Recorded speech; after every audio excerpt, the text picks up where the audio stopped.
فبشر عباد الذين يستمعون القول فيتبعون احسنه، بشارت دو میرے بندوں کو. کون سے بندوں کو؟ کہ جو بات کو سنتے ہیں ارادے سے بات کو سننے والے، دھیان سے بات کو سننے والے، ان کے لیے بشارت ہے. بے دھیانی سے نہیں، بے ارادے نہیں، کہ دھیان سے ارادے سے بات سننے والوں کو بشارت دو. ہاں، یہاں سے بات شروع کی ہے. فبشر عباد الذین یستمعون القول ویتبعون احسنہ. اور سن کر کے کیا کرتے ہیں؟ بات سن کر کیا کرتے ہیں؟ کہ بات سن کر کے اتباع احسن کرتے ہیں.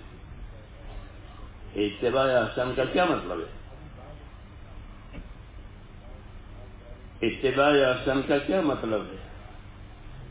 اتباع احسن کا مطلب یہ ہے چونکہ بات سنائی جاتی ہے کام کرنے کے لیے. بات کیوں سنائی جاتی ہے؟ بات باتوں کے لیے نہیں ہوتی، بلکہ بات کام کے لیے ہوتی ہے. چاہے دین کا کام ہو چاہے دنیا کا کام ہو، لیکن بات ہوگی کام کے لیے. تو جب ان کو بات سنائی جاتی ہے تو وہ اتباع احسن کرتے ہیں. اتباع احسن کا کیا مطلب ہے؟ اتباع احسن کا مطلب یہ ہے کہ بات سننے کے بعد جب عمل کا نمبر آتا ہے، ذمہ داری پوری کرنے کا نمبر آتا ہے، تو وہ اپنے عمل کو اچھے سے اچھا بناتے ہیں. سر سے اترنے والا عمل نہیں، سرسری کہتے ہیں، وہ سرسری نہیں، بس سر پڑی، سر پر ایک ذمہ داری آ گئی. تو جب بات سنتے ہیں تو اتباع احسن کرتے ہیں، یعنی اپنے عمل کو اچھی سے اچھی شکل دیتے ہیں. اتباع احسن کا مطلب یہ ہے اچھے طریقہ عمل کرتے ہیں. جو لوگ ایسا کرتے ہیں وہ اتبعون احسنہ، تو فرماتا ہے یہ وہ لوگ ہیں کہ جن کو اللہ نے صحیح راستہ بتایا ہے. یہی صحیح راستہ ہے کہ بات سنیں اور عمل کی اچھی سے اچھی شکل بناوے. جیسے ہم لوگ کھانا اچھی سے اچھی شکل میں بناتے ہیں، ہر آدمی اپنا کھانا اچھی سے اچھی شکل میں بنائے گا. یہ ضروریات زندگی کے بارے میں انسانوں کی عادت ہے کہ مکان بنائیں گے تو ٹوٹا پھوٹا بنائیں گے. کوئی نہیں بناتا ٹوٹا پھوٹا. یہ دین میں کہتے بھائی ٹوٹا پھوٹا اللہ قبول کرے، تو اللہ ٹوٹا پھوٹا کیوں قبول کریں گے؟ تم اپنے لیے ٹوٹا پھوٹا نہیں بناتے ہو. ہاں، اس لیے کہا اتباع احسن کرتے ہیں، یعنی عمل کی شکل اچھی سے اچھی بناتے ہیں. جیسے اپنی ضروریات کی چیزیں اچھی سے اچھی بناتے ہو، کھانا ہو، مکان ہو، کپڑا ہو، جو بھی ہو، اپنی حیثیت کے مطابق آدمی اس کو اچھی سے اچھے بنائے گا. تو یہی دعوت ہے میرے دوست اللہ کی طرف سے، کہ اللہ کے اوامر اور اللہ تعالیٰ کے احکامات جو ہماری طرف آئیں اور اس کی وجہ سے جو ذمہ داری ہم پر آوے، وہ ذمہ داری اچھی سے اچھی طریقے سے ادا ہو جائے. اچھی سے اچھی ادا ہونے کا کیا مطلب ہے؟ کہ ایک تو اس کے ادا کرنے میں نیت اچھی ہو، یہ پہلی بات. ایمان اور اخلاص ایک ہی چیز ہے. حدیثوں میں ہے کہ ایمان کیا چیز ہے کہ اخلاص، کہ اللہ کو ماننے والا اللہ کے لیے کرے گا. اللہ کو ماننے والا تو کس کے لیے کرے گا؟ کہ اللہ کے لیے کرے گا. ہاں، کیوں؟ کہ اللہ کو جواب دینا ہے، اللہ سے اس کا بدلہ لینا ہے، اس کی برکتیں حاصل کرنی ہے. جب اللہ سے بدلہ لینا ہے، اللہ کو جواب دینا ہے، تو اللہ کے لیے کرو. سیدھی بات ہے. ہاں، سیدھی بات ہے. تو اس لیے کہ عمل، کہ اللہ تعالیٰ کے لیے عمل ہو جاوے، کہ نیت، کہ ہماری نیت آخرت بنانے کی ہو، ہماری نیت اللہ کو راضی کرنے کے لیے ہو، اچھی شکل بنانے کی ایک سی بات ہے. کہ آدمی کا جو نیت ہے وہ اس کا آدھا دین ہے. نیت اور عمل یہ دونوں مل کے پورا بنتا ہے. جیسے نماز کی نیت اور نماز پڑھی پورا ہو گیا. تو نیت آدھا دین ہے، پھر باقی آدھا وہ عمل. ہاں، اس لیے پہلی دعوت کہ اپنی اپنی نیتوں کو اللہ کے لیے کرنا، یعنی کام اللہ کے لیے کرے. ہاں، حدیث شریف میں ہے کہ اخلص دینک یکفیک العمل القلیل. اخلص دینک یکفیک العمل القلیل. اپنے دین کو اخلاص کے ساتھ، اپنے عمل کو اخلاص کے ساتھ ادا کرو، تھوڑا بھی کافی ہو جائے گا. جیسے تھوڑا سونا ہو، سب کیا پوچھ رہے ہو، سونا ہی سونا ہے. ہاں، وہ تو جو بھی دیکھے گا اس کی قیمت کرے گا، جو بھی دیکھے اس کو قیمتی سمجھے گا، کیا سونا ہے. ہاں، ایسے ہی فرمایا کہ اخلص دینک یکفیک العمل القلیل. کہ دین میں اخلاص پیدا کرو، اللہ کے لیے، آخرت کے لیے کرنا کا اہتمام کرو، تو تھوڑا بھی کافی ہو جائے گا. کہ اخلاص کیسے پیدا ہو؟ اخلاص کیسے پیدا ہو؟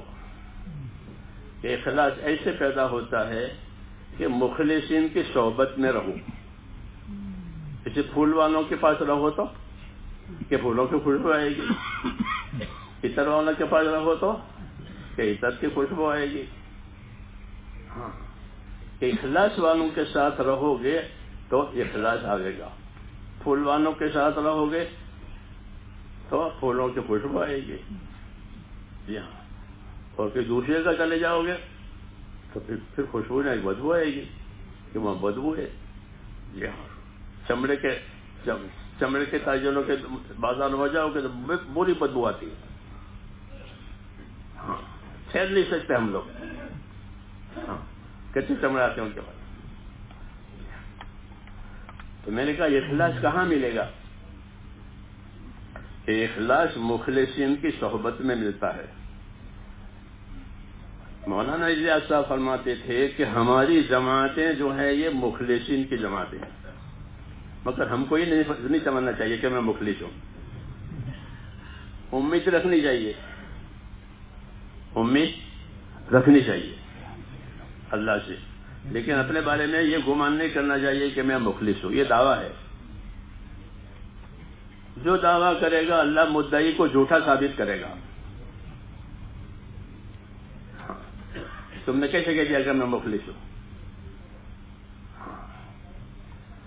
لیکن امید رہنی چاہیے. تو فرماتے تھے کہ ہمارے کام کرنے والے کہ یہ مخلص ہیں. ہاں، یہ مخلص کیوں ہیں؟ کہ مال لگا رہے ہیں، جان لگا رہے ہیں، تابع داری سے، مشورے سے چل رہے ہیں. یہ علامت ہے کہ ان کے اندر خلوص ہے. ہاں، اور گمان بھی دوسروں کے بارے میں یہی رکھنا چاہیے کہ یہ مخلص ہے. یہ مخلص اپنے بارے میں نہیں. ایک صحابی تھے، ان کا نام ہے سہل ابن حنیف. وہ لوگوں کو یہ نصیحت کرتے تھے کہ اتہموا انفسکم، اتہموا انفسکم، اتہموا انفسکم.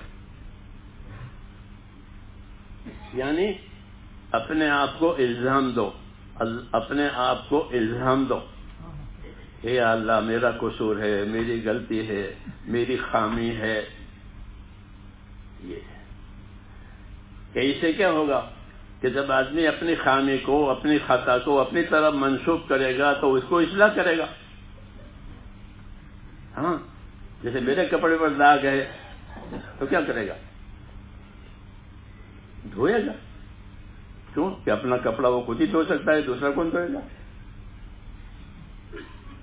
تو یہ ایک طریقہ ہے صلاح فلاح کا. ہاں، کہ اپنے آپ کو قصوروار ٹھہراؤ. جب اپنے آپ کو قصوروار ٹھہراؤ گے تو اس قصور میں سے نکلنا آسان ہوگا، اور دوسروں کو قصوروار ٹھہراؤ تو مشکل ہے. ہاں، تو وہ صحابی یہ نصیحت کرتے تھے کہ بجائے دوسرے کو الزام دینے کے، کیوں کہو کہ یہ غلطی میری ہے، یہ خطا میری ہے، ہاں مجھ سے چوک ہو گئی ہے، اتہموا انفسکم اتہموا انفسکم، وہ برابر لوگوں سے کہتے تھے. کیوں کہ اس سے غلطیاں صاف ہو جائے گی. غلطی تو ہوگی، کام کرنے والے سے غلطی ہوگی.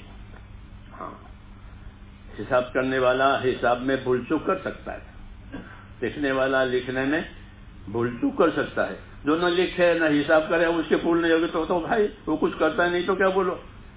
بھول اس سے ہوتی ہے جو کام کرے.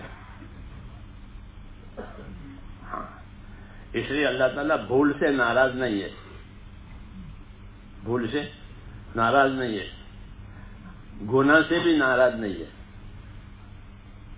یا عبادی کلکم خطاؤن، اے میرے بندو تم سب گنہگار. وہ تو جانتا ہے سب گنہگار ہیں، تو اب کس سے ناراض ہوگا؟ تو پھر ناراض کب ہوگا؟ کہ ناراض اس وقت ہوگا جب اپنی غلطی پر گناہ پر یہ اڑ جائے. سمجھنا یہ بات؟ اپنی غلطی پر اپنے گناہ پر اڑ جائے. نوح علیہ السلام کے قوم میں 2 بیماریاں تھیں، اس کی شکایت انہوں نے اللہ سے کی اور ہم کو سنائی. آپ کا ہو تو آپ کو بتاؤں. ہاں تاکہ ہم بچیں، کیونکہ ہم ان کے قصوں میں، انبیاء کرام کے قصوں میں ہمارے لیے عبرت ہے. کیونکہ ہم کو نبیوں کا کام کرنا ہے تو نبیوں کے قصے سنائے ہیں. ہاں کہ نبیوں کے ساتھ یہ ہوا، ان کی قوموں کے ساتھ یہ ہوا. ہاں کیونکہ دین کو میرے دوستوں سمجھنے کی سب سے زیادہ ضرورت ہے. ہاں دین کی کوئی خاص شکل نہیں ہے، بلکہ جس وقت میں جو حکم ہو اس کو پورا کرنا پڑے گا. جس وقت میں جو طریقہ بتایا ہو اس طریقے پر رہنا پڑے گا. اس لیے دین کو سمجھنا، دین کو سیکھنا ضروری ہے. یہ کوئی رسمی وقتی نہیں ہے. ہاں تو نوح علیہ السلام کی قوم میں 2 بیماریاں تھیں، اس سے وہ پریشان ہو گئے. قوم سوء، اللہ کا بری قوم تھی. اللہ نے کہا انہم کانوا قوم سوء فاسقین، بری قوم تھی اور حکم سے آگے نکل جانے والی توڑ کے. تو ان کی 2 بیماریاں تھیں. ایک بیماری ان کی یہ تھی کہ وہ اپنی بات پر اڑتے تھے. کیا کرتے تھے؟ اپنی بات پر اڑتے تھے، چھوڑتے نہیں تھے. دوسری بات کیا تھی کہ حق کے مقابلے میں بجائے قبول کرنے کے انکار کے ساتھ اکڑتے تھے. نہیں مانتے، اکڑ گئے. اصروا واستكبروا استكبارا، یہ 2 ان کی خصلتیں بتائی کہ وہ اپنی بات پر اڑ جاتے ہیں. اس لیے اصلاح کا طریقہ یہ نہیں ہے کہ آدمی اپنی بات پر اڑے، بلکہ اپنی بات پر نظر کرے کہ دیکھو میری غلطی ہے کہ آدمی لکھ کر کے پھر دوبارہ پڑھتا ہی نہیں پڑھتا. کوئی مضمون لکھا تو لکھ کے بعد یوں ڈال دیتا ہے لاکھ خانے میں. بولو کیا کرتا ہے؟ اس پر نظر ثانی کرتا ہے، دوبارہ اس کو دیکھتا ہے کہ میں نے صحیح لکھا ہے یا مجھ سے کوئی بھول چوک ہو گئی ہے. ہاں اور نظر کرتا ہے اپنے اوپر. لیکن ضد کرنے والا وہ نظر نہیں کرتا. اس طرح اپنی بات پر اڑنے والا کہ وہ بھی نظر نہیں کرتا. ہاں تو یہ 2 بیماریاں ان کے اندر تھی، اصروا واستكبروا استكبارا، کہ یہ لوگ اپنی بات پر اڑتے ہیں. اور دوسرا جب کوئی حق بات آتی ہے تو بجائے قبول کرنے کے وہ اکڑ جاتے ہیں کہ ہم نہیں کرتے. یہ 2 بیماریاں ہیں جو حق سے محروم کرتی ہے. اس سے محروم کرتی ہے، حق سے محروم کرتی ہے، اپنی ضد کی وجہ سے اور اکڑ کی وجہ سے. جتنے لوگ محروم ہوئے ہیں وہ انہی بیماریوں سے محروم ہوئے ہیں. ہاں ایک ہوتا ہے محروم ہونا، ایک ہوتا ہے دور ہونا. دور تو رہیں گے غفلت کی وجہ سے. دور کس کی وجہ سے رہیں گے؟ دور رہیں گے غفلت کی وجہ سے. لیکن محروم رہیں گے اس کی وجہ سے. اس لیے یہ اسباب جو ہیں نقصان کے اسباب ہیں. یہ غفلت نہ ہو، غفلت سے دور ہی ہو جائے گی. مثلا جلدی نماز میں نہیں آئے تو ان کو جگہ نہیں ملے گی، وہ پیچھے رہیں گے، یہ دور رہیں گے. ہاں، یہ غفلت دوری کا سبب ہے اور یہ چیزیں محرومی کا سبب ہے. تو یہ چیزیں حق تعالیٰ شانہ نے ہمارے لیے نازل فرمائی ہے. کیوں؟ تاکہ ہمارے کام میں کوئی رخنا نہ پیدا ہو، ہمارے کام میں کوئی نقصان نہ پیدا ہو. کہ بھئی یہ بیماریاں ہیں، اس سے اپنے آپ کو بچانا. تیسری چیز، بہانے بنانا محرومی کے اسباب میں. اس کو تسویل کہتے ہیں عربی میں. تسویل، بہانے بنانا. کچھ ہے نہیں لیکن کام چوری ہے، کام کرنا نہیں ہے. ہاں، اللہ آخرت کا تعلق کم ہے تو پھر آدمی بہانے بناتا ہے. سمجھ میں آ رہی بات؟ کہ کوئی بہانے اللہ کے معاملے میں نہ بنا دے، صاف ستھرا رہے. کیوں؟ حدیث پاک میں ہے کہ لا تمارضوا وتمرضوا، جان بوجھ کے بیمار نہ بنو ورنہ سچ مچ بیمار ہو جاؤ گے.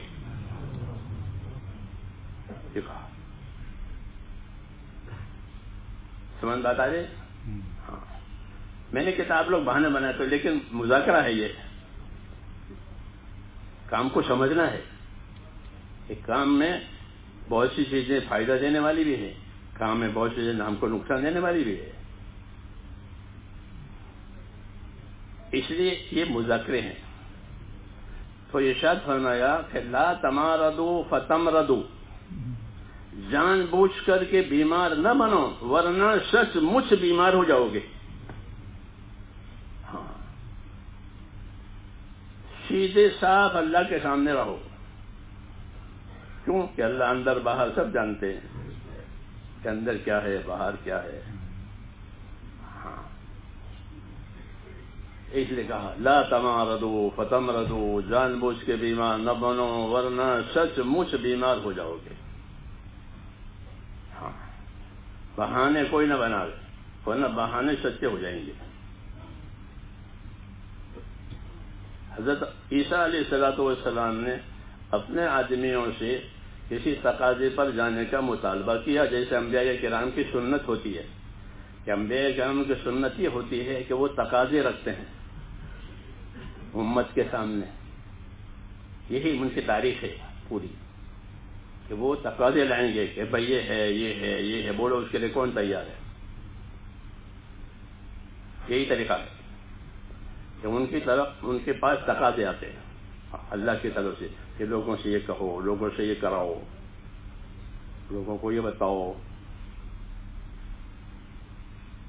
تو وہ تقاضے پھر وہ امت سے پورے کراتے ہیں. اس طرح کام ہوتا ہے. اور یہی ہمارا بھی طریقہ ہے. ہاں، اس کے سب کا یہی طریقہ ہے اہل حق کا، کہ جو تقاضے آئیں وہ تقاضوں کو سمجھنا اور تقاضوں کو پورا کرنا. ہاں، کہ اسی سے کام کی ترقی بھی ہوتی ہے، اسی سے ایمان میں ترقی ہوتی ہے، کام کی حفاظت بھی ہوتی ہے. تو تقاضے رکھتے ہیں انبیاء کرام امت کے سامنے. حضور بھی رکھتے تھے، کون فلاں کام کے لیے تیار ہے، کون فلاں کام کے لیے تیار ہے، تو لوگ کھڑے ہو جاتے. تو عیسیٰ علیہ السلام نے تقاضا رکھا کہ میں تمہیں فلاں فلاں جگہ بھیجنا چاہتا ہوں. تو ان کو بوجھ پڑا، جیسے ہمارے اوپر بوجھ پڑتا ہے. بوجھ کا ہونا یہ حق ہونے کی علامت ہے. سمجھنا ہے بات؟ بات جتنی حق ہوگی اتنی بوجھل ہوگی، بات جتنی باطل ہوگی اتنی ہلکی ہوگی. دیکھو فضولیات کے مجلس ہو تو ساری رات لوگ جاگتے ہیں، اور ان کو کوئی بوجھ نہیں ہے، کوئی جھوکے بھی نہیں آتی، نیند بھی نہیں آتی، اکساتے بھی نہیں ہیں. ہے بات کیوں کہ وہ باطل ہے، اس میں کوئی وزن نہیں ہے. صحابہ کے مواعظ میں ہے کہ باطل ہلکا ہوتا ہے اور حق بھاری ہوتا ہے،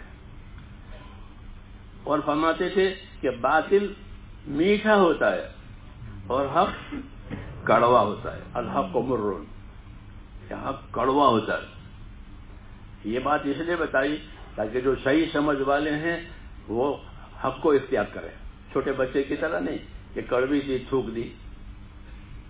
گولی ہے بخار کی تو وہ کڑوی لگتی ہے، تو وہ گولی منہ میں لے کر، میرا ایک بیٹا تو چھوٹا وہ گولی تو غسل خانے میں جائے تو ماں پانی رکھا تو گولی نکالتے پانی بھی آ جاوے.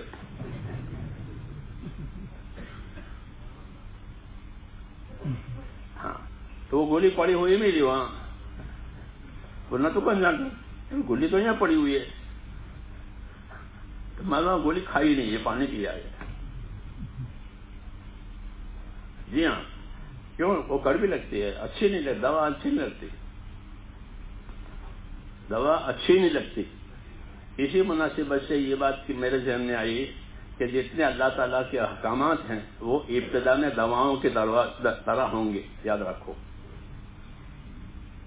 ابتدا میں دواؤں کے طرح ہوں گے. نماز کڑوی لگے گی، تسبیح کڑوی لگے گی، اٹھنا کڑوا لگے گا، سب کڑوا لگے گا. جب تک محنت کر کے اپنے آپ کو عادی نہیں بنائے گا اور یقین نہیں پیدا ہوگا تب تک یہ کڑوی لگے گی. اس لیے حضرت عمر فرمایا کرتے تھے کہ اپنے آپ کو خیر کے کاموں کے عادی بناؤ. کیا بناؤ؟ خیر کے کاموں کے عادی بنو. ایک دفعہ کرنے سے، دو دفعہ کرنے سے نہیں ہوگا، وہ تو بار بار کرنے سے عادی بنے گا. ہاں تو اللہ تعالیٰ کے اوامر اور اس کے احکامات یہ شروع میں کڑوے لگتے ہیں. ہاں نفس کو کڑوے لگتے ہیں، ورنہ تو وہ روح کی غذا ہے. کسی غذا ہے؟ روح کی غذا ہے. نفس کو کڑوا لگتا ہے، جیسے بچے کو دوا کڑوی لگتی ہے، ماں باپ پسند کرتے ہیں یہ دوا کھائے، یہ پرہیز کرے. ہاں لیکن اس کو نہیں لگتے. تو آدمی کا نفس ایسا ہی ہے جیسا کہ چھوٹا بچہ ہوتا ہے، کھانا کھیلنا بس دو کام بچوں کے. تو ایسے آدمی کے نفس تو اس کے سامنے کوئی مقصد نہیں ہوتا، اپنی خواہش ہوتی ہے. اور دین کا تقاضا یہ ہے کہ خواہش کے مقابلے میں حکم پورے کیے جائیں. خواہش کے مقابلے میں حکم پورے. دنیا میں خواہشوں کا اور حکموں کا مقابلہ ہوتا ہے، تو خواہش کو پامال تو نہیں کرنا ہے کہ میرے اندر خواہش ہی نہ رہے. بعض صحابہ نے اجازت مانگی تھی، یا رسول اللہ زنا کا خطرہ ہے، فساد کا دور ہے، ہم خصی ہو جائیں.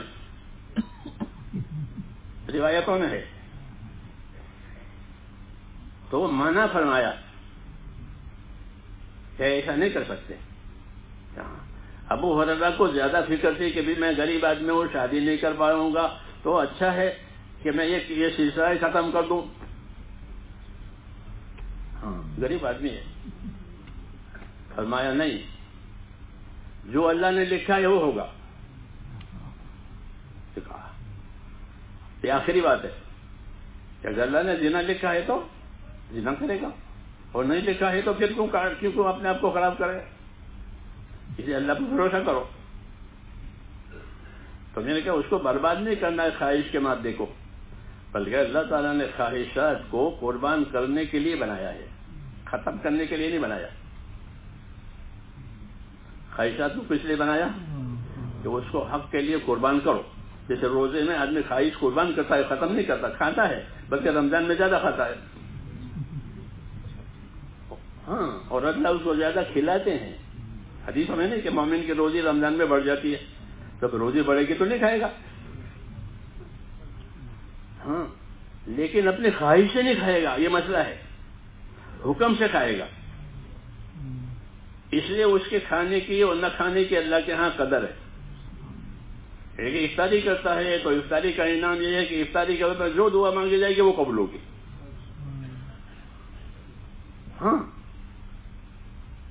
کی فضیلت ہے کہ روزے کی، کہ روزے دار کی دعا افطار کے وقت میں قبول ہوتی ہے. ہاں، یہ اس کا انعام ہے.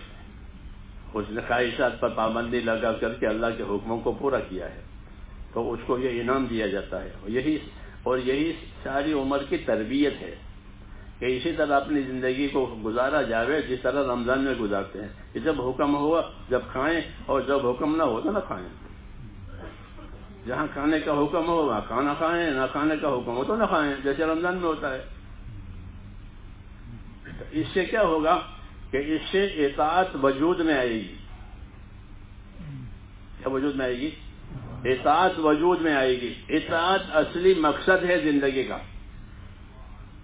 ہاں، جتنی محنتیں ہیں، جتنی ترکیبیں ہیں، وہ سب اطاعت پیدا کرنے کے لیے ہے.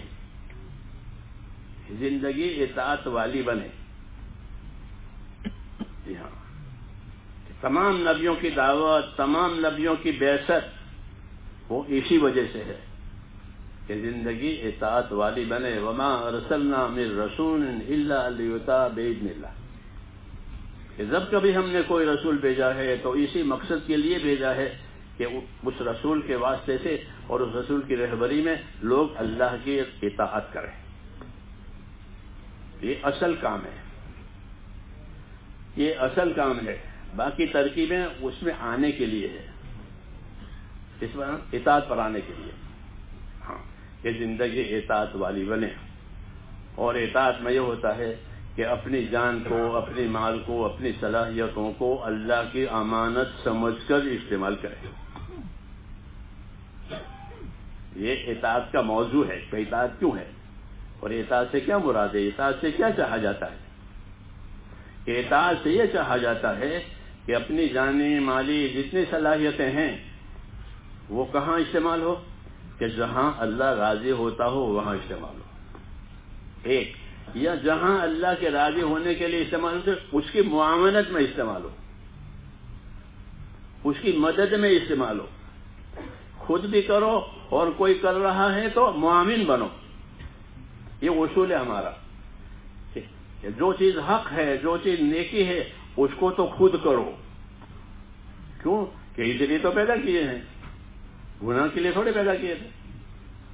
نیکی کے لیے، اطاعت کے لیے پیدا کیے ہیں. اور جب نیکی اور اطاعت کا معاملہ ہو رہا تو اس کے معاون بنو، اس کے مددگار بنو. یہ دو طریقے نبیوں کے ذریعے سے چلتے ہیں. ایک اصل چیز نبی لاتے ہیں اور پھر لوگوں کو ان کا اپنا مددگار بننے کی دعوت دیتے ہیں کہ اس میں میرے مدد، من انصاری الی اللہ، من انصاری الی اللہ. کون ہے میرا مددگار اللہ کے راستے میں؟ کہ میری مدد کرو، میرے معاون بنو. ہاں، تاکہ جو اطاعت اللہ تعالیٰ نے ہمارے ذمے کی ہے وہ اطاعت مکمل ہو جائے. صحابہ کرام نے اپنی اطاعت کو مکمل کیا تھا.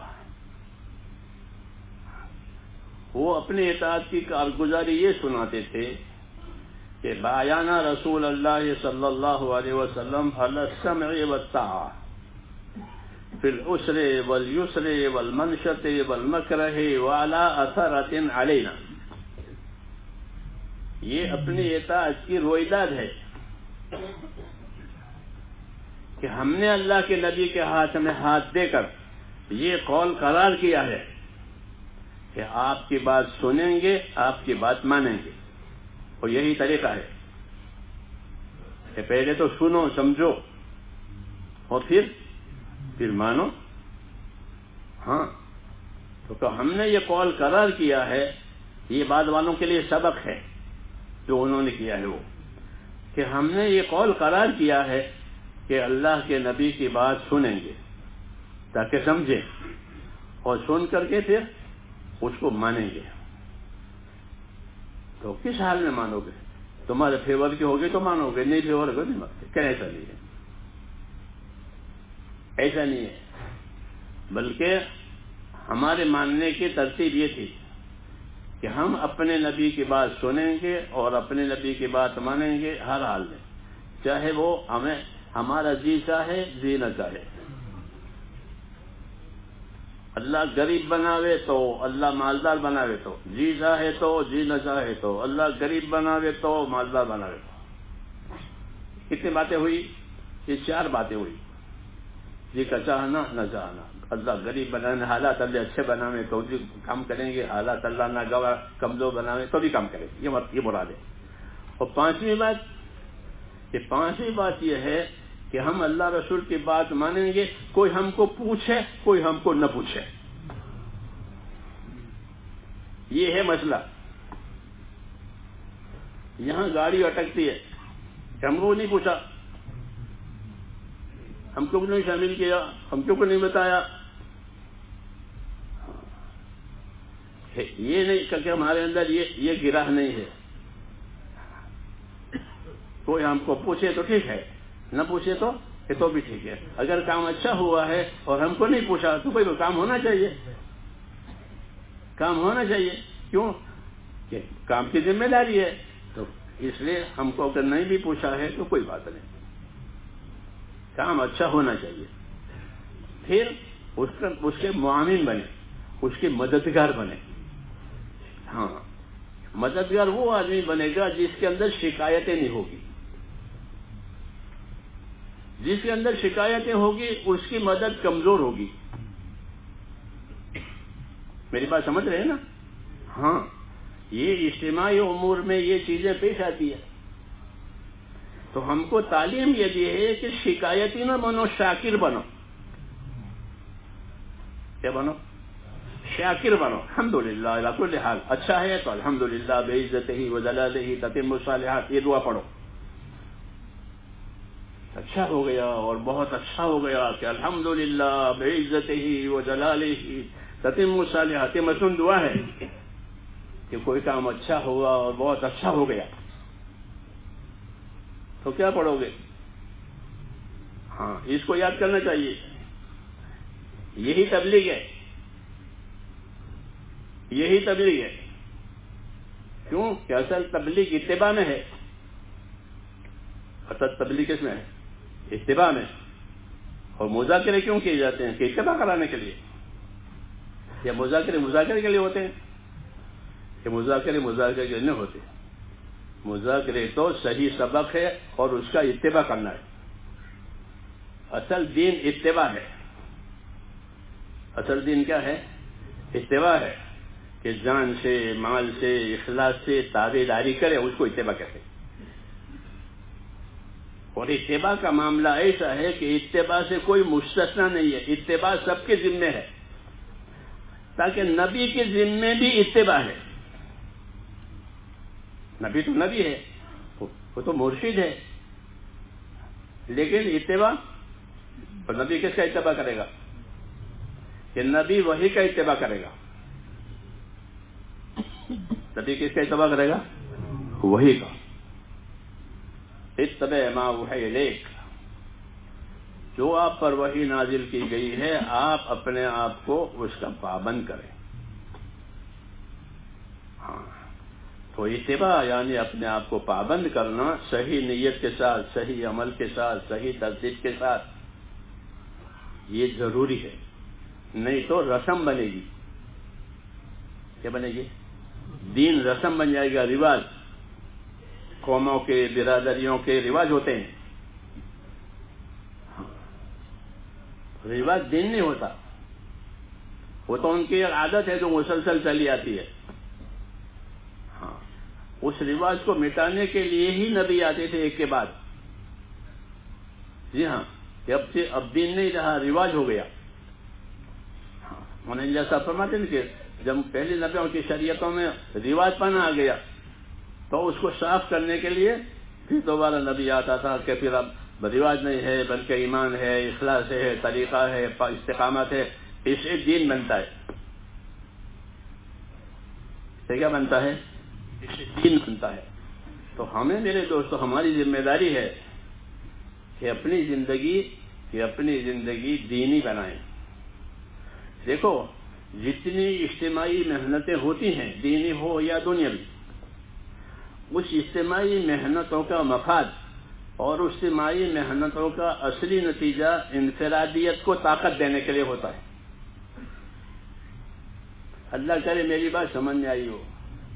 مثال کے طور پر آپ نے جماعت سے نماز پڑھی اتنے بڑے مجمع میں، اور یہ جماعت ان پر واجب کی گئی، نماز جماعت سے پڑھو.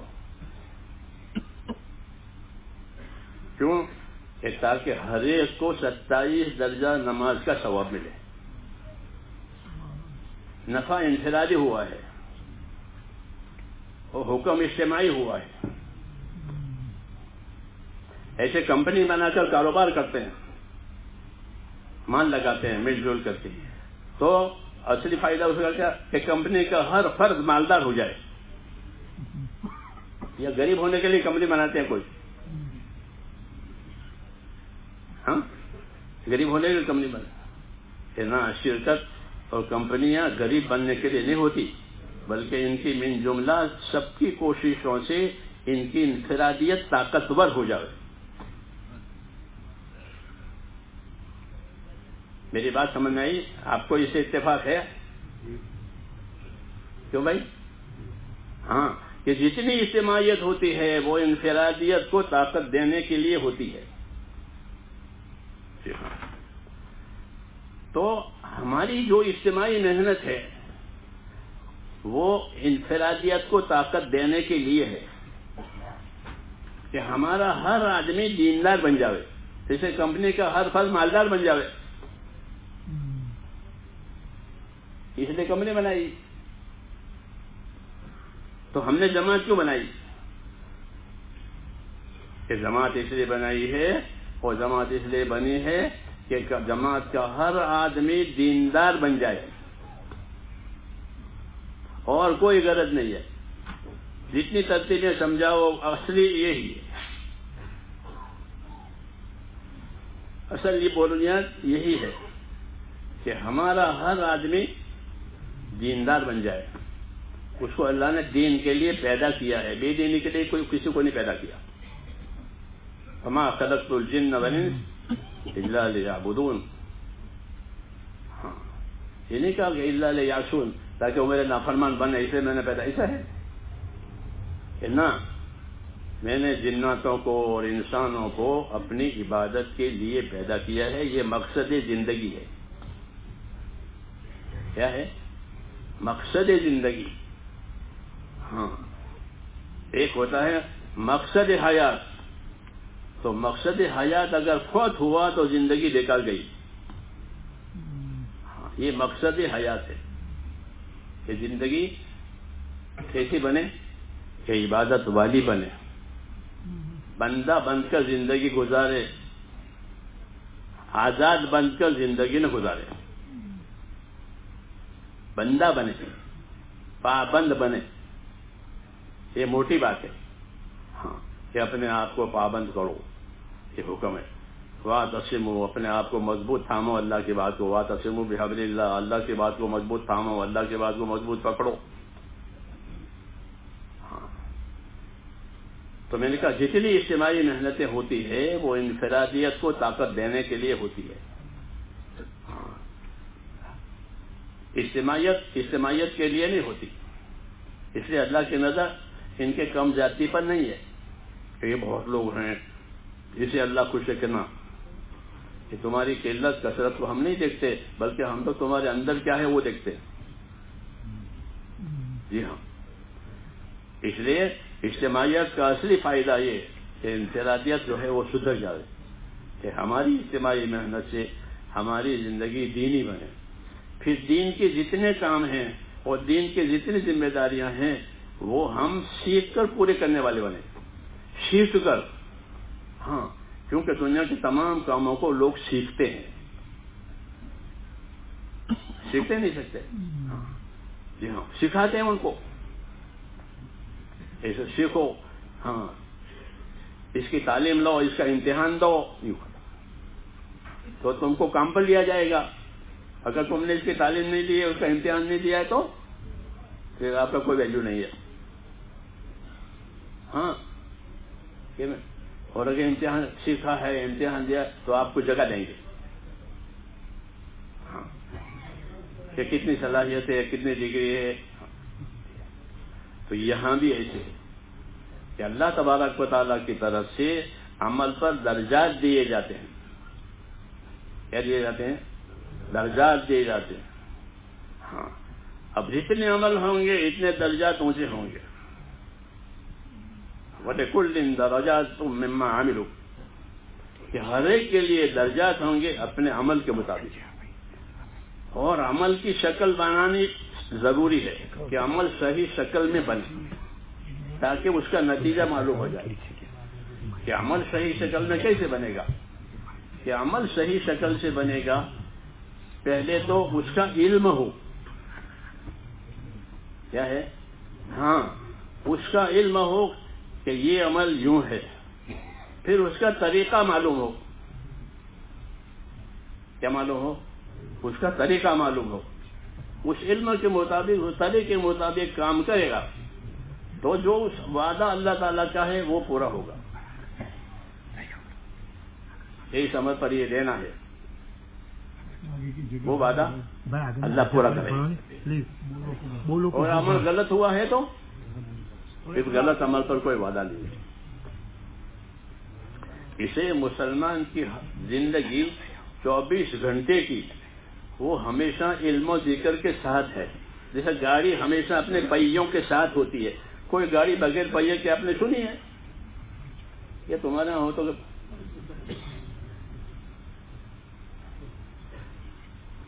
ہاں، کوئی گاڑی بغیر پہیے کی نہیں ہوتی. اسی کا نام گاڑی ہے جس کے پہیے ہوں. جی ہاں، کہ وہ رینکی ہے اپنے پہیوں سے. ایسے مسلمان کا دین کہ اس کے 2 پہیے ہیں، ایک علم ایک ذکر. ایک علم اور ایک اس کا ذکر، یعنی اس علم پر عمل. یہ 2 چیزیں ہوگی تو گاڑی چلے گی، نہیں تو ڈھیر ہو جائے گی. پہیے ہی نہیں ہے تو گاڑی ڈھیر ہوگی. دین پر چلانے کے لیے علم و ذکر شرط ہے. جیسے گاڑی چلنے کے لیے پہیے ہونا ضروری ہے، پاؤں ہونا ضروری ہے. دعوت ہو، تبلیغ ہو، عبادت ہو، کچھ بھی ہو، اس کے پہیے وہ علم ہے جو حضور صلی اللہ علیہ وسلم لائے ہیں. اور آپ جو علم لائے ہیں اس کی 2 قسمیں ہیں. ایک قسم اس علم کی ہے فضائل اور ایک قسم اس علم کی ہے مسائل. یہ نبیوں کی زندگی میں یہ بات ہوتی ہے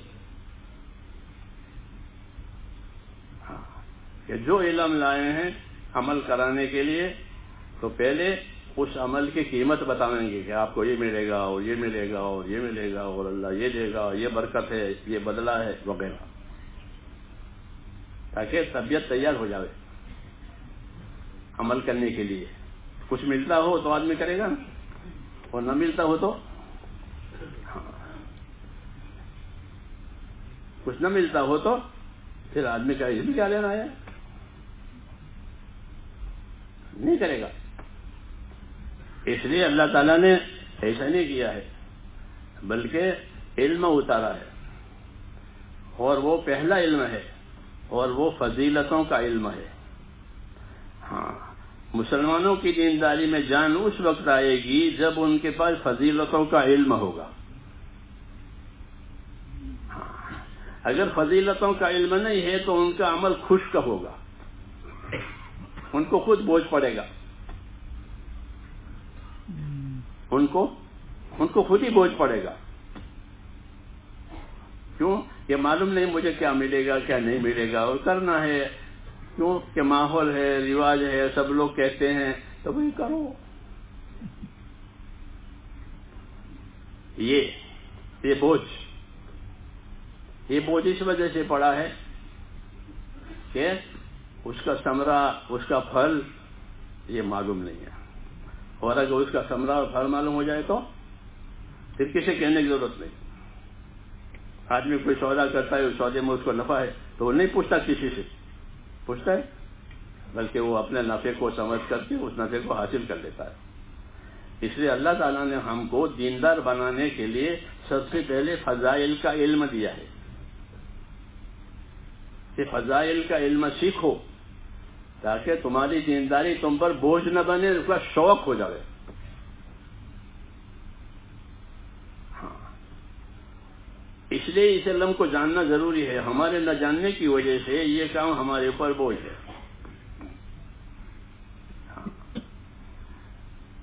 اس لیے پہلا علم آتا ہے فضائل کا، پھر بعد میں آتا ہے علم مسائل کا اور شریعت کا. ایسا صدیقہ رضی اللہ عنہ فرماتی تھی کہ اگر پہلے اللہ یوں کہتا کہ شراب حرام ہے، زنا حرام ہے، جوا حرام ہے، تو کوئی بھی نہیں مانتا. کیوں؟ کہ ان میں اس کی صلاحیت ہی نہیں تھی، وہ تو اس کے رات دین کے عادی ہیں. اس لیے ان کو ایمان آخرت سمجھایا گیا پہلے، اور ایمان آخرت سمجھا کر ان عملوں کا کیا نتیجہ ہے وہ بتایا کہ دیکھو تمہیں آخرت میں جانا ہے، اور آخرت میں یا ثواب ہے یا عذاب. تیسری چیز وہاں نہیں ہے. آخرت میں کیا ہے؟ رسول صلی اللہ علیہ وسلم نے حدیث پاک میں قسم کھا کے فرمایا فوالذی نفس محمد بیدہ ما بعد الموت دار الا الجنۃ والنار. کہ میں اپنے پروردگار کی قسم کھا کر یہ کہتا ہوں لوگوں سے کہ آدمی کے مرنے کے بعد یا اس کا ٹھکانہ دوزخ بنے یا جنت بنے. تیسری جگہ وہاں نہیں ہے. تیسری جگہ وہاں نہیں ہے. اس لیے ہر ایک سوچ لے اپنے بارے میں کہ وہ کس طرف جا رہا ہے. تو ایسا فرماتی رضی اللہ عنہا کہ یہ چیزیں سمجھائی گئی پہلے کہ آخرت میں یہ ہوگا، آخرت میں یہ ہوگا، آخرت میں. تو اب آخرت کی ہیبت آئی، وہاں کی شدائد کی وجہ سے آخرت کا شوق آیا، وہاں کے انعامات کی وجہ سے. ہاں، اب طبیعت تیار ہو گئی، عمل کرنے کے لیے تیار ہو گئی. یہی ہمارا طریقہ ہے کہ طبیعتوں کو تیار کرنے کے لیے فضائل کا مذاکرہ ہونا چاہیے اور فضائل کا دھیان ہونا چاہیے کہ میں یہ عمل کر رہا ہوں اور مجھے خدا اس پر یہ دینے والا ہے. ابھی آپ نے عصر کی نماز پڑھی، عصر سے پہلے 4 سنتیں پڑھی. 4 سنت کے بارے میں کیا حکم ہے، کیا فضیلت ہے؟ کبھی تازہ بات سنتیں پڑھی ہوگی.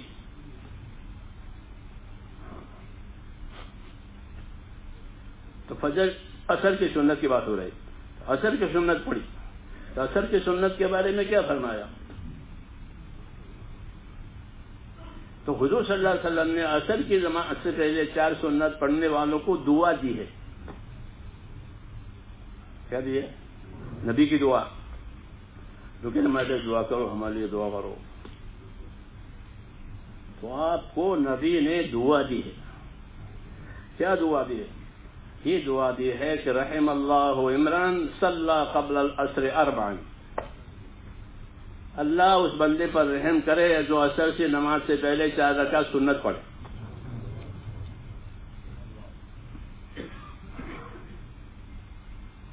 دعا ملی ہے یہاں. تو کیوں کہ دعا کی قبولیت یقینی ہے، وہ بھی نبی. جی ہاں، فضیلت ملنے میں تو تھوڑا اخلاص غیر اخلاص کا فرق پڑے گا کہ ہمارے اخلاص ہوگا تو فضیلت ملے گی، نہیں ہوگا تو نہیں ملے گی. لیکن دعا تو ضرور ملے گی. نبی کی دعا ضرور ملے گی. تو نبی صلی اللہ علیہ وسلم نے، یہ میں نے مثال کے طور پر کہا، یہ دعا دی. کیا دعا دی؟ کہ اللہ اس بندے پر رحم کرے کہ جو عصر سے پہلے 4 رکعت سنت پڑھے. ہاں، رحم اللہ عمران صلی قبل العصر 4. اللہ اس بندے پر رحم کرے تو رحمت کی دعا ملتی ہے. یہ فضیلت کی مثال ہے. ہاں، تو ہمارے ایک دوست ہے رات دن کے، ان کو یہ معلوم نہیں تھا. ایک دفعہ میں نے بیان کیا، جیسے آپ کے سامنے بیان کیا، تو انہوں نے پکڑ لیا. ہاں، کہ اب عصر کی سنت نہیں جائے گی. ہوتے ہیں لوگ ایسے. جی ہاں، عزیمت والے، پکے ارادے والے. جی ہاں، تو مجھے کہ وہ درد سے سنی اس کو پکڑ لیا. ہاں، وہ یہی ہمارے کام کا مطلب ہے کہ ہم اپنے کاموں کو میں فضائل سے چلیں گے، فضائل سے چلائیں گے. اگر فضائل نہیں ہوں گے تو ہمارا عمل پھسپھسا ہوگا. ہاں، کیونکہ آدمی کوئی سودا کرے اور نفع کا کوئی یقین نہ ہو تو مجبوری ہو تو کر تو لے گا،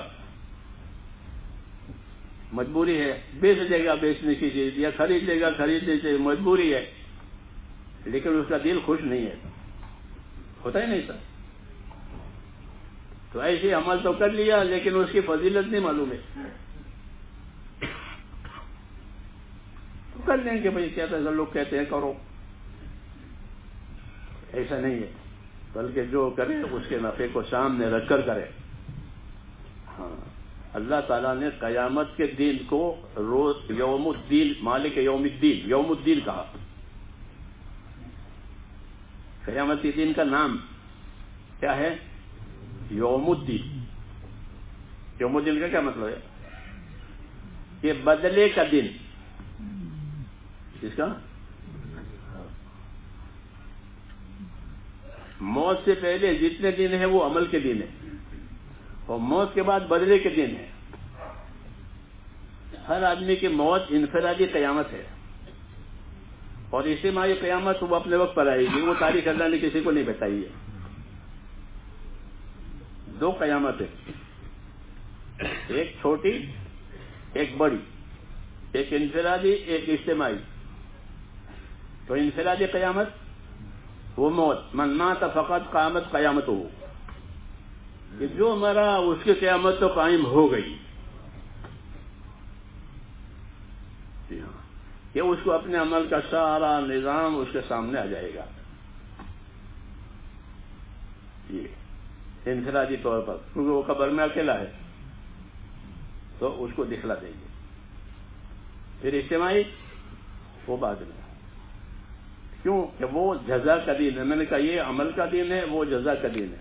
یہ تقسیم ہے اللہ کی طرف سے. اس لیے عمل کے دنوں میں عمل ہوگا، اور عمل فضائل کے ساتھ ہوگا. کس کے ساتھ؟ ہاں، تاکہ اللہ سے امیدوار رہیں. حضور صلی اللہ علیہ وسلم فرماتے تھے کہ ابشروا وعملوا ما یسرکم، بشارتیں لو، فضائل سنو، اور اللہ سے امیدوار رہو ایسے حالات کے کہ وہ حالات تمہیں خوش کر دیں گے. کتنی اونچی بات ہے کہ بشارتیں سنو، فضائل سنو اور عمل کرو. ابشروا، خوش رہو بشارتیں سن کر، اور عمل کر کے امیدوار رہو. عمل کر کے امیدوار رہو. وعملوا ما یسرکم، کہ عمل کر کے امیدوار رہو. ہاں، کیوں کہ اللہ تعالیٰ کسی کے عمل کو ضائع نہیں کرے گا. گناہ ہو گیا تو معاف کر دے گا، پر اسے بھی بھول جائیں گے. ہاں، لیکن نیکی کا عمل کیا ہے تو کہ اس کا اللہ تعالیٰ بدلہ چکائیں گے. جی ہاں، اگر وہ عمل طریقے کے مطابق ہے جی ہاں تو اس کا پورا بدلہ دیا جائے گا. اس لیے ہم کو عمل کے فضائل بھی بتائے ہیں اور عمل کے طریقے بھی بتائے ہیں. اس سے دین بنتا ہے.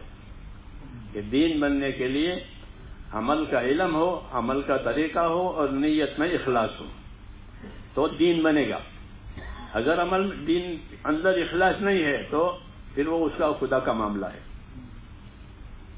کہ اللہ کے لیے نہیں کیا ہے تو اللہ کے میرے لیے تو کیا نہیں. مگر ہم کسی کو نہیں کہہ سکتے اس میں اخلاص نہیں، یہ ہمارا کام نہیں، وہ اللہ کا کام ہے. ہم تو سب کے ساتھ اچھا گمان کریں گے. حکم یہی ہے کہ آپس میں ایک دوسرے اچھا گمان کرو، اس کی خوبیوں کو دیکھو. تو اس کے اخلاص پر اللہ کریں گے. لیکن نرا اخلاص کافی نہیں ہے، بلکہ اخلاص کے ساتھ وہ اس عمل کا علم ہو اور اس عمل کا طریقہ ہو. اسے بنتا ہے دین. مثال کے طور پر سجدہ کرنا، نمازوں میں سجدہ ہوتا ہے. نماز میں اصل چیز سجدہ ہے، اصل چیز سجدہ ہے. ہاں، قیام سجدے کی وجہ سے ہے. جی ہاں، جو سجدہ نہیں کر سکتا اس کا قیام بھی ختم ہو جاتا ہے. جی ہاں، نماز میں اصل سجدہ ہے.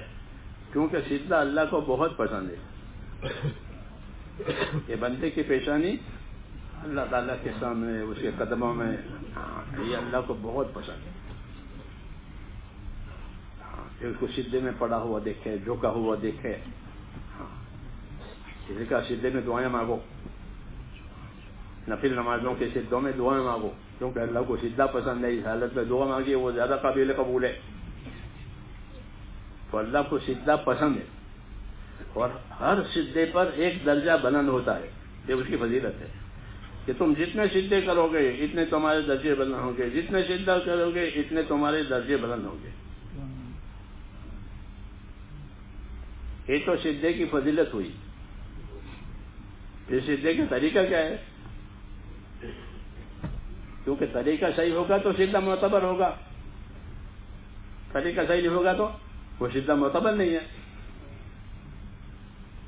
تو سجدہ کرنے کا طریقہ کیا ہے؟ تو فرمایا کہ مجھے میرے پروردگار نے 7 اعضاء پر سجدہ کرنے کا حکم دیا ہے. کتنے اعضاء پر؟ یہ سجدہ کرنے کا طریقہ بتایا، وہ سجدہ کرنے کی فضیلت بتائی کہ مجھ کو میرے پروردگار نے 7 اعضاء پر سجدہ کرنے کا حکم دیا ہے. کہ وہ 7 اعضاء کون کون سے ہیں؟ کہ 2 قدم سجدے کی حالت میں زمین پر ٹکے، قدم وہ اٹھانا نہیں چاہیے، کہ دونوں قدم زمین پر ٹکے. اور کیا کہ دونوں گھٹنے ٹکے. تو کتنے ہو گئے؟ 4. اور دونوں ہاتھ ٹکے. یہ کتنے ہو گئے؟ 6. اور چہرہ اس کے بیچ میں، دونوں ہاتھوں کے بیچ میں چہرہ. یہ جملہ کتنے ہو گئے؟ یہ 7 اعضاء ہو گئے. یہ میں نے مثال دی طریقے کی، کہ سجدے کی فضیلت بھی بتائی، سجدے کا طریقہ بھی بتایا کہ مجھے میرے پروردگار نے 7 اعضاء پر سجدہ کرنے کا حکم دیا ہے. یہ 7 اعضاء پورے. اس کو علم و ذکر کہتے ہیں. کیا کہتے ہیں؟ یہی علم و ذکر کا مقصد ہے، اور یہی علم و ذکر کے ذریعے سے چاہا جاتا ہے کہ ایک ایک مسلمان کی زندگی علم و ذکر پر ہو. یہ 2 پہیے ہیں، اس پر گاڑی چلے گی. اس پر اس کی گاڑی چلے گی زندگی کی. علم پر ذکر پر، علم پر ذکر پر. تو اس کا کیا تقاضا ہوا؟ کہ اس کا تقاضا یہ ہوا کہ یہ علم سیکھو. نہیں سیکھے گا تو کیسے عمل کرے گا؟ کیونکہ نہ جاننے والا تو ایسا ہے جیسا نابینا. نابینا بیچارہ کچھ بھی نہیں تھا. دنیا میں کتنی رونق ہے اور کتنی چمک ہے، لیکن بیچارہ نابینا ہے، اسے کچھ نظر نہیں آتا. تو ایسے نہ جاننا ایسا ہے جیسے نابینا ہونا. ہاں، اس لیے حضور صلی اللہ علیہ وسلم نے اپنی تعلیم سے، اپنی تبلیغ سے ہم کو علم والا بنایا ہے. کیا والا بنایا؟ علم والا بنایا ہے. دعوت خالی پھرنے کی نہیں ہے کہ بھائی پھرو نفر سفر، کہ نفر سفر تو دعوت کا ایک جز ہے. جیسے ٹانگیں بس جسم کا ایک جز ہے، لیکن ٹانگوں سے کام کرے گا نہیں. ٹانگیں پورے جسم کے ساتھ اور پورا جسم ٹانگوں کے ساتھ. تو نفر سفر دین کے ساتھ. کس کے ساتھ؟ کہ دین لیتے رہو، دین دیتے رہو. جیسے چکی کا خالی گھومنا، اس سے کوئی پیٹ بھر جائے گا. کھیت میں خالی ہل چلے تو اس سے کیا پیداوار ہو جائے گی کھیتوں میں؟ نہیں ہوگی. ہل چل رہا ہے، یعنی ہل چلنے نہیں ہوگا. اس کے ساتھ کچھ اور بھی ہے. ہاں، پانی بھی دے گا، دانے بھی ڈالے گا، کھاد بھی ڈالے گا، نگرانی بھی کرے گا، غیر ضروری چیزوں کو اکھاڑ لے گا. یہ 5 کام وہاں ہے. جی ہاں، تو وہ پیداوار لے گا. ایسے ہی دین میں بھی ہے کہ دین کو لینا دینا ہے، دین لینا ہے، دین دینا ہے. یہ چکی لیتی بھی ہے، دیتی بھی ہے. اگر آپ نے چکی میں نہیں ڈالا ہے تو وہ نہیں دے گی. تو اسلام کی مثال چکی کی ہے، اسلام کی مثال چکی کی ہے. ہاں، کہ چکی میں گردش بھی ہے اور ثبات بھی ہے. ہاں، کہ ایک حصہ پھرتا رہتا ہے، ایک حصہ ثابت رہتا ہے. اس سے مل کر کام بنے گا. تو ایسے ہی زندگی بھی ہے کہ زندگی میں حرکت بھی کریں گے. کیا کریں گے؟ حرکت بھی کریں گے. اور حرکت صرف حرکت کے لیے نہیں ہوگی، بلکہ حرکت سیکھنے سکھانے کے لیے ہوگی، سمجھنے سمجھانے کے لیے ہوگی، بتانے کے لیے ہوگی. حرکت کہ جو ہمارے پاس آویں ان کو تو سکھاویں، نہ آویں تو ان کے پاس جاویں. یہ طریقہ ہے ہمارا دین کا کہ جو ہمارے پاس آوے، طالب علم پڑھنے کے لیے آئے تو پڑھاؤ، کھلاؤ پلاؤ پڑھاؤ کرتے ہیں. کیوں کہ وہ تو آئے گئے اپنا مقصد لے کر کے. وہ جو نہیں آئے تو کہ نہ آئے تو ان کو سمجھاؤ جا کے، تاکہ وہ بھی آ جائیں اپنا دین سیکھ لیں. اس لیے حرکت بھی رکھی ہے اور ثبات قدمی بھی رکھی ہے کہ دین میں اپنے کام کے لیے حرکت بھی کرو. کہ حرکت کرنے سے ایک تو راستے کھلیں گے. حرکت کا کیا فائدہ ہے؟ کہ حرکت کا فائدہ یہ ہے کہ حرکت کرنے سے راستے کھلیں گے. آپ ایک سادہ زمین پر چلتے رہو تو پگڈنڈی ہو جائے گی. کچی زمین پر ہوتی نہیں ہوتی، لوگوں کے آنے جانے سے راستہ ہو گیا. ہاں، تو مسافر کے لیے آسان ہو جاتا ہے، پر یہی راستہ ہے، لوگ گئے آئے ہیں. ہاں، تو چلنے پھرنے سے راستے کھلتے ہیں، چلنے پھرنے سے ماحول بنتا ہے، اور چلنے پھرنے سے ضرورتیں بھی سمجھ میں آتی ہے کہ دین کے کام کی کتنی ضرورت ہے، میرے اپنے لیے بھی اور دوسروں کے لیے بھی. ہاں، اس لیے حضور صلی اللہ علیہ وسلم نے امت کو حرکت دی ہے. کیا دیا ہے؟ حرکت دی ہے. پہلے دن سے امت کو حرکت دی ہے. حرکت کس لیے دی ہے؟ کہ حرکت دی ہے حق پھیلانے کے لیے. اس کے لیے حق پھیلانے کے لیے حرکت دی ہے. عرب حرکت کے عادی تھے پہلے سے، کہ وہ سمندروں کا بھی سفر کرتے تھے اپنی تجارت کے لیے. وہ بھی ان کے اولادیں بھی چاہتے آتے تھے. ویسے بھی وہ جنگلوں سے بھی گزرتے تھے. جی ہاں، تو وہ سفر کے عادی تھے. ہاں، اپنے روزگار کے لیے بھی سفر کرتے تھے. تو سفر تو ہو ہی رہا تھا، تو آپ نے اس سفر میں دین ملایا. کیا ملایا؟ کہ جس طرح اپنی ضرورتوں کے لیے حرکت کرتے ہو، اپنے دین کے لیے حرکت کرو. ہاں، کھانے کمانے کے لیے حرکت کرتے ہو، آخرت بنانے کے لیے حرکت کرو. وہی بات آج بھی کہی جاتی ہے، کوئی نئی بات نہیں ہے کہ ہم نئی بات لائے ہیں، کہ ہم نئی بات نہیں لائے ہیں. ہاں، آپ نے امت کو حرکت دی ہے کہ حرکت کی وجہ سے ان میں ترقی ہوگی. کیا ہوگی؟ ترقی ہوگی.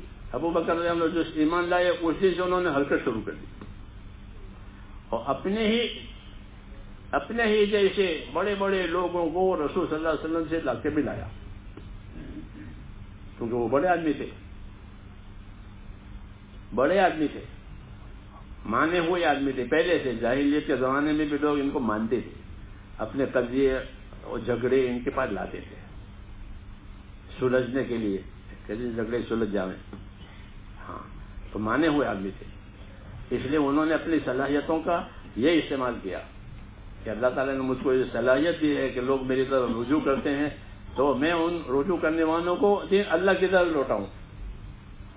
یہی ہماری دعوت کا طریقہ ہے کہ ہر آدمی اپنی صلاحیتوں کو حق پر لگاوے. ہر آدمی اپنی صلاحیت کو حق پر لگاوے. صلاحیت تو لگے گی چاہے انہیں ادھر نہیں تو ادھر، کیونکہ دنیا کی زندگی بازار کی طرح سے ہے. بازار میں ہر آدمی اپنا مان لگاتا ہے، اسی کا نام بازار ہے. تو حدیثوں میں ہے کہ کل الناس یغدو فبائع نفسہ موبقها وموتقها، کہ ہر آدمی صبح شام کرتا ہے، یعنی اپنی زندگی گزارتا ہے جیسا بازار میں لوگوں کی زندگیاں گزرتی ہے. پھر بازار میں کچھ لوگ نفع اٹھا کر مالدار ہو جاتے ہیں اور کچھ لوگ خسارے میں ان کے حالات بگڑ جاتے ہیں، بعض لوگ پاگل ہو جاتے ہیں. اتنا نقصان ہوا کہ عقل برداشت نہیں کر سکی، پاگل ہو گئے. جس طرح بازار میں نفع بھی ہوتا ہے، کھوٹ بھی ہے، ایسے ہی زندگی بھی ایک بازار ہے کہ آدمی صبح ہوگی شام ہوگی وہ اپنی صلاحیت لگے گا. کچھ لوگ اپنی صلاحیتیں خیر پر لگائیں گے، اپنی صلاحیتیں خیر پر لگائیں گے اور خیر کمائیں گے. کچھ لوگ اپنی صلاحیتیں شر پر لگائیں گے اور شر کمائیں گے. ہاں، صلاحیت تو ہر حال میں لگے گی. جیسے آنکھیں ہیں وہ تو دیکھے گی، چاہے غلط دیکھے چاہے صحیح دیکھے وہ تو دیکھے گی. آنکھ کا کام ہی دیکھنا ہے، دوسرا کام وہ نہیں کرتی. جی ایسے ہی میرے دوستوں جو صلاحیتیں رکھی گئی ہیں کہ وہ کام کرے گی. دعوت کی غرض یہ ہوتی ہے کہ لوگ اپنی صلاحیتیں حق پر لگاویں. اس پر لگاویں، حق پر لگاویں. ہاں کہ اللہ نے تمہارے اندر یہ صلاحیت رکھی ہے، یہ صلاحیت رکھی ہے، اس کو حق پر لگاؤ تاکہ دنیا کی خیر بھی ملے اور آخرت کی خیر بھی ملے. تو صلاحیتوں کی دعوت ہے، ان کی چیزوں کی کا مطالبہ نہیں ہے کہ لوگوں سے ان کی چیزیں مانگو. یہ لاؤ ہمارا فنڈ ہے، یہ ہے. ہمارے پاس کوئی فنڈ نہیں ہے، ہمارے پاس کوئی ٹرسٹ نہیں ہے. ہاں تو پھر کیا ہے کہ ہر آدمی اپنی صلاحیت لگاوے، جتنی اس کی ہے اتنی لگاوے. ہاں جتنی اس میں صلاحیت ہے اتنی لگاوے، جانی بھی اور مالی بھی. اس لیے کوئی سواری سے جائے گا، کوئی پیدل سے جائے گا. پھر سواری بھی کوئی اوپر درجے کی لے گا، کوئی درمیانی درجے کی لے گا، کوئی ادنا درجے کی لے گا. ہاں جتنے اس کے اندر برداشت ہے کہ اپنی صلاحیتوں کو لگاؤ اور اپنی صلاحیتیں لگا کر کے اپنے آپ کو دیندار بناؤ. اور دوسرا کام کہ اپنے آپ کو دیندار بناتے ہوئے دنیا میں دین کے لیے جگہ کرو. تمکین اس کو کہتے ہیں. ہاں وَيُمَكِّنُ لَهُمْ دِينَهُمُ الَّذِي ارْتَضَىٰ لَهُمْ، کہ اپنے دین کی جگہ کرو، کیونکہ لوگوں نے دین کی جگہ دبا لی ہے. اس زمینیں دبا لیتے ہیں نا. ہاں ہمارے وہ دکاندار آگے بڑھ جاتے ہیں تو روڈ کی جگہ پہ وہ دکانیں توڑواتے ہیں. یہ دباؤ ہے، یہ دبایا ہے. تو لوگوں کی زندگیوں نے دین کے حقوق کو دبا دیا ہے. اب دین کے لیے جگہ نہیں ہے. تو دین ایسا ہو گیا جیسا پردیسی، غریب. اردو کا غریب نہیں، عربی کا غریب. اردو میں غریب اس کو کہتے ہیں جس کے پاس پیسے نہ ہو، اور عربی میں غریب اس کو کہتے ہیں جس کا کوئی وطن نہ ہو، جس کی کوئی جگہ نہ ہو. اس کو عربی میں غریب کہتے ہیں. تو کہا بادہ دین و غریبہ. دین شروع میں بھی غریب تھا کہ اس کی جگہ ہی نہیں تھی. خانہ کعبہ میں بت رکھے تھے، اب دین کہاں جاوے؟ خانہ کعبہ جو عبادت کی جگہ ہے وہ میں بت رکھے گئے تھے، تو اب دین کہاں جائے گا؟ تو دین کی جگہ نہیں ہے، وہی مرکزی تھے. تو کہا کہ جب شروع ہوا جب یہ اس کی کوئی جگہ نہیں تھی، اور آخر میں بھی اس کی جگہ نہیں ہوگی کہ لوگ اپنے اپنے خواہشوں کے راستے سے دین کے تقاضوں کے بجائے اپنی دنیاوی تقاضے مسلط کریں گے، تو اب دین کے لیے جگہ نہیں ہوگی. ان کے اتنے تقاضے ہیں کہ میرے پاس وقت نہیں ہے، ہاں میرے پاس فرصت نہیں ہے. یہ ہے نا آج کہ میرے پاس فرصت نہیں ہے، میرے پاس موقع نہیں ہے. بھائی فرصت موقع کہاں چلا گیا؟ اللہ نے عبادت کے لیے پیدا کیا ہے. اللہ نے کیسے پیدا کیا؟ اللہ نے پیدا ہی کیا ہے عبادت کے لیے، دوسرے کام کے لیے نہیں پیدا کیا. تو جو کام اصل تھا اس کا وقت نہیں رہا، اس کی جگہ نہیں رہی، تو کتنا بڑا ظلم ہے، کتنا بڑا ظلم ہے کہ جو اصلی کام تھا اسی کی جگہ نہیں ہے، اسی کا وقت نہیں ہے، اسی کا موقع نہیں ہے. اس لیے کہا دین غریب ہو گیا یعنی بے وطن ہو گیا. اس کا کوئی وطن نہیں ہے. اس لیے سعادت ان لوگوں کی ہوگی جو اس غریب دین کی جگہ بناوے. کیا بناوے؟ ہاں، جو اس دین کی جگہ بناوے وہ شہید ہیں، وہ نیک بختر ہیں، طوبی للغرباء. اس لیے دین کے لیے میں دوستوں جگہ بنانی ہے. کیا بنانی ہے؟ ہاں، اس کا کیونکہ پوری زمین عبادت کے لیے ہے. ان ارضی واسعۃ فإیایا فاعبدون، یوں کہا کہ میری زمین بہت کشادہ ہے، اس پر میری عبادت کرنا ہوگا. یوں کہا، کوئی دوسرا موضوع نہیں ہے، کوئی دوسرا مقصد نہیں ہے کہ میری عبادت کرو میری زمین پر. اس لیے کہا جاتا ہے کہ روئے زمین پر اللہ کو دو ہی باتیں پسند ہیں. ایک کہ روئے زمین پر اللہ کی عبادت ہو، دوسرا کہ روئے زمین پر رہنے والوں پر رحم ہو. کیا ہو؟ رحم ہو. ارحموا من فی الارض یرحمکم من فی السماء، کہ تم زمین والوں پر رحم کرو، آسمان والا تم پر رحم کرے گا. تو زمین پر یہی دو کام اللہ کو پسند ہے کہ زمین پر اللہ کی عبادت کی جائے. کہ ایسا کام کیا جائے کہ زمین پر عبادت ہو ہر جگہ. اور دوسرا کہ زمین والوں پر رحم کرو. رحم کی دو قسمیں ہیں. رحم کرنے کی دو قسمیں ہیں.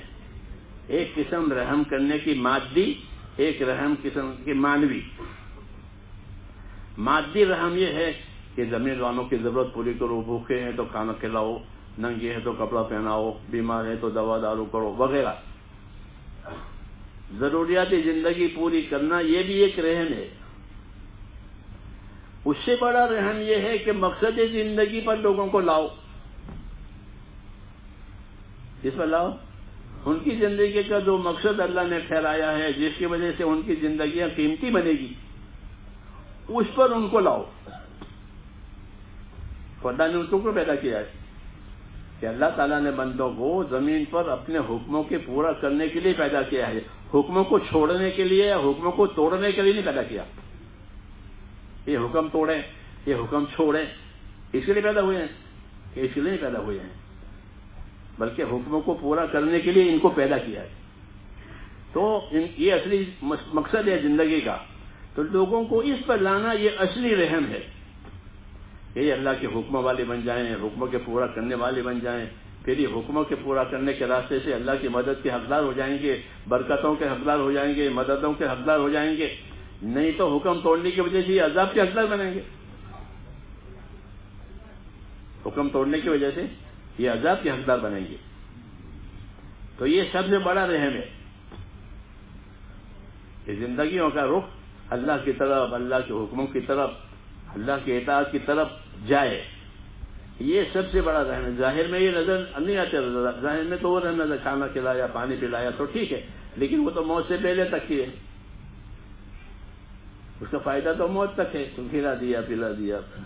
تو جس کا فائدہ موت کے بعد بھی ہو وہ یہ ہے کہ اس کو دین دو. کیا دو؟ دین دو. اس لیے میرے دوستو ہماری یہی ذمہ داری ہے کہ اپنی ذات سے اپنے آپ کو دیندار بنانا، یعنی ایمان میں اتنی قوت پیدا کرنا کہ جس کی وجہ سے اللہ کے فرائض ادا کرے، اللہ کے حرام سے بچے اور اللہ کے آنے والے حقوق ادا کرے. اتنا ایمان بنانا ضروری ہے. سمجھ نہیں بات کہ جیسے اللہ کے فرائض ادا کرے. مثلا نماز ہے تو نماز فرض ہے تو نماز ادا کرے. مالدار ہے تو زکوٰۃ پوری ادا کرے. اس طرح روزہ ہے، اس طرح زکوٰۃ ہے، اس طرح حلال کمانا ہے، یہ سب فرائض ہیں. یہ کیا ہیں؟ یہ سب فرائض ہے. فرائض ادا کرنے کے لیے ایمانی قوت ضروری ہے. جیسے ضروریات زندگی پوری کرنے کے لیے بدن کی قوت ضروری ہے. بدن میں قوت نہیں ہوگی تو اپنی ضرورت پوری کرے گا؟ کہ میں سیڑھی نہیں چڑھ سکتا ہوں، سانس چڑھ جاتی ہے. بدن میں قوت نہیں ہے تو پانی بھی نہیں پی سکے گا، کوئی پانی پلاوے. تو بدن میں قوت نہ ہونے کی وجہ سے ضروریاتی زندگی میں وہ لاچار ہو جاتا ہے. ایمانی قوت نہ ہونے کی وجہ سے اللہ کے فرائض میں اور اللہ کے حرام میں یہ لاچار ہو جائے گا کہ حرام میں پھنس جائے گا اور فرائض کو چھوڑ دے گا. ہاں، اس لیے ایمان میں اتنی قوت لانی ہے کہ وہ حرام سے اس کو بچا لے. حدیث میں ہے کہ اتق المحارم تکن عابد الناس، تو حرام سے بچ جا پھر تو خدا کا سب سے بڑا عبادت گزار ہے. سب سے بڑا عبادت گزار کون؟ جو اپنے آپ کو حرام سے بچا لے. ہاں، اور حرام سے بچنے کے لیے ایمانی طاقت چاہیے. ہاں، کیونکہ حرام میٹھا ہوتا ہے. حرام میٹھا بھی ہوتا ہے، ہلکا بھی ہوتا ہے، آسانی سے حاصل ہو جاتا ہے. ہاں،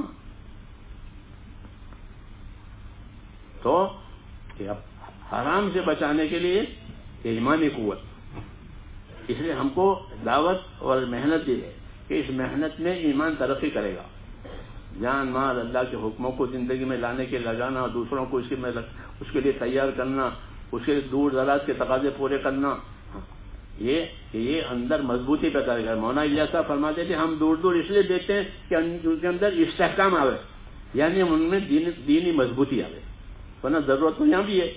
لوگ کہتے ہیں یہاں ضرورت ہے، یہاں نہیں کرتے. شروع میں جب تبلیغ ہوتے یہاں بھی تو یہاں بھیجو، یہاں کے لوگ غریب ہیں، یہاں کے پیسے دو، ان کو پیسے دے دو، ثواب ملے گا. ثوابی مسلمان. کہ ایسا نہیں ہے، ہم دور دراز اس لیے بیچتے ہیں کہ ہمارا آدمی مضبوط ہو جائے گا اپنے دین میں. استحکام فرماتے تھے. تو اپنے دین میں مضبوطی ہوگی تو حرام سے بچے گا، فرائض ادا کرے گا. اور یہ ضروری ہے کہ فرائض ادا ہو جائے، نماز صحیح ادا ہو جائے. بہت کم لوگ ایسے ہوں گے کہ جن کے بالغ ہونے کے بعد کوئی نماز فوت نہیں ہوئی. دیکھ لینا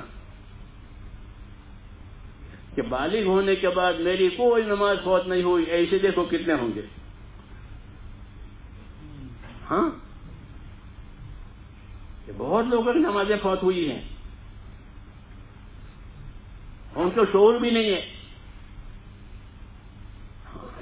وہ تو اس کام کی برکت ہے کہ بہت سے لوگوں نے اپنی نمازیں قضا پڑھی ہے. 20 سالوں کی قضا نمازیں پڑھی ہے، برسوں کی زکاتیں ادا کی ہے.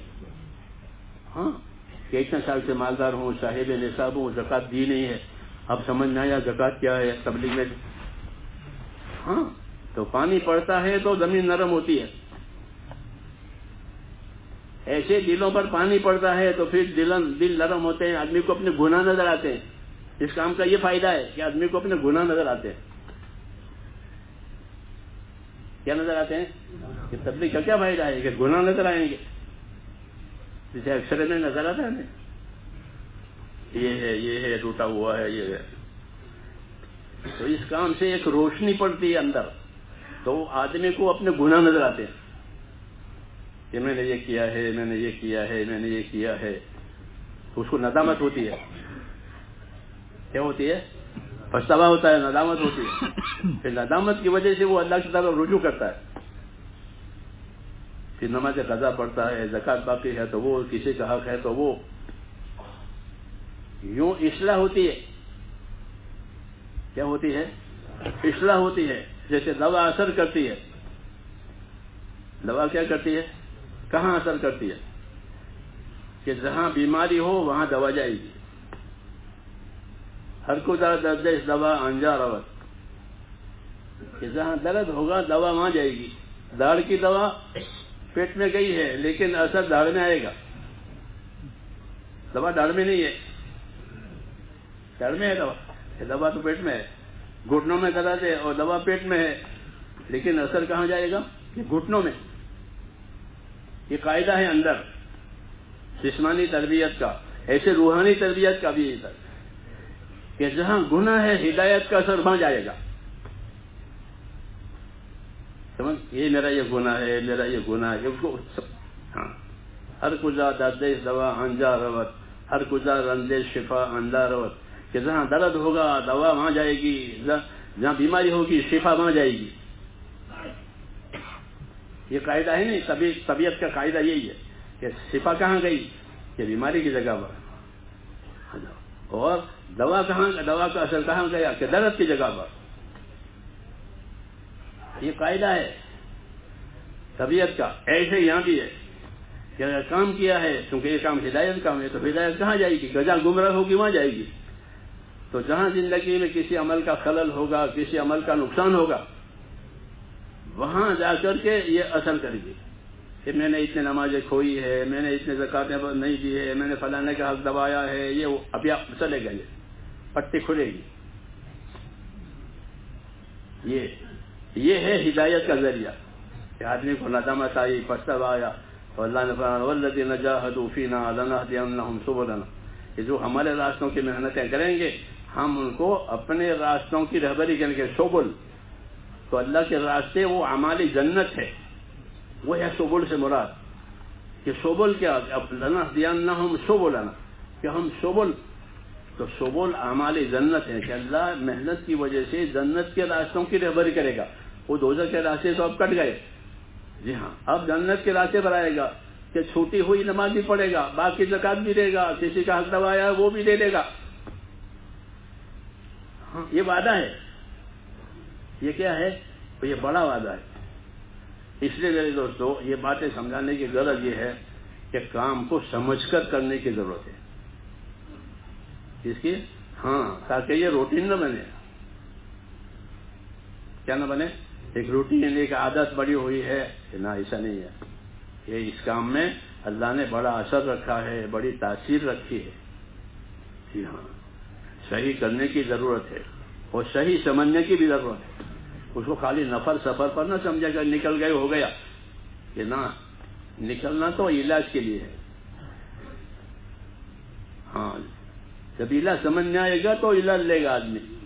جی ہاں، تو یہ تو علاج کے لیے ہے کہ نکلے گا تو اس کو اپنا علاج سمجھ میں آئے گا کہ میری اتنی نمازیں گئی ہیں، اتنا میرے چھوٹے، یہ سمجھ میں آئے گا. زندگی کی کمیاں، تو زندگی کی کمی سمجھ میں آئے گی تو پھر زندگی کے کمال کی طرف توجہ ہوگی. جس کو اپنی زندگی کی کمی نہیں سمجھ میں آ جائے گی وہ زندگی کے کمال کی طرف نہ جائے گا. سمجھ میں آئی نا بات؟ تو اس لیے میرے بھائیوں اس کام کو سمجھنے کی ضرورت ہے. ہاں، سمجھنے کا ایک راستہ تو یہ ہے کہ بار بار نکلو. یہ مانا اللہ کا فرماتا ہے کہ بار بار نکلو، بار بار نکلو. ہاں، اتنا نکلو کہ کوئی پیاری چیز تمہیں کھینچے نہیں. ایسے نکلو، چھوڑنا نہیں ہے اپنی چیزوں کو. ہاں، لیکن غلبہ دین کا ہو جاوے دل دماغ پر، تو نکلنا. اور صرف نکلنا نہیں، صرف چکی کا چلانا نہیں، صرف ہل چلانا کافی نہیں ہے، بلکہ لیتے دیکھو، دین سیکھو، دین سکھاؤ، دین پوچھو، دین یاد کرو. تب ہوگا نفع. سمجھے؟ ہاں، جیسے چکی کا نفع لینے دینے سے ہے. دانے ڈالے آٹا لیا، دانے ڈالا آٹا لیا. کسی کا بھی خالی ہل چلانے سے کام نہیں چلے گا، بلکہ وہ دانے ڈالے گا، پھر فصل لے گا، دانے ڈالے گا، ہر جگہ یہی ہے. اس لیے دین لیتے ہوئے، دین سیکھتے ہوئے، یہ علم و ذکر کا یہ مطلب ہے. علم و ذکر کی طرف توجہ نہیں ہے. ہاں، شیطان نے اپنا کام کر لیا ہے کہ تم تو نکلتے لیتے ہو نا، تم نکلتے تم تو ہل چلاتے لیتے ہو، تو ہل چلانے سے تھوڑا موسم آئے گا. تو موسم کے طریقے سے آئے گا. ہاں، جب کپاس کا موسم ہے، فلاں موسم ہے، تو وہ تو موسم کے طریقے سے آئے گا. تو ہر کام اپنے طریقے سے آئے گا. اس لیے اس مذاکرے کا مطلب یہ کہ یہ کمی دور ہو جائے کہ سیکھو، سکھاؤ، یاد کرو، یاد کراؤ. علم و ذکر کا نمبر عمل میں آ گئے. یہی دو پہیے ہیں، یہی دو پہیے ہیں. جو اللہ کے حقوق ادا کرانے کے لیے، بندوں کے حقوق ادا کرانے کے لیے اس کو تیسرے نمبر پر رکھا ہے۔ ایمان عبادت اللہ کا حق ہے، اس کے بعد بندوں کا حق ہے، چوتھا نمبر میں بندوں کا حق ہے، اس کے بیچ میں اس کو رکھا ہے۔ سمجھ نہیں نا بات؟ ہاں، تاکہ اللہ کے حق کی معرفت ہو جائے، بندوں کے حق کی بھی معرفت ہو جائے۔ یہ تبلیغ تو اس کے لیے تیار ہے؟ آپ بتاؤ کون تیار ہے؟ جی ماشاء اللہ۔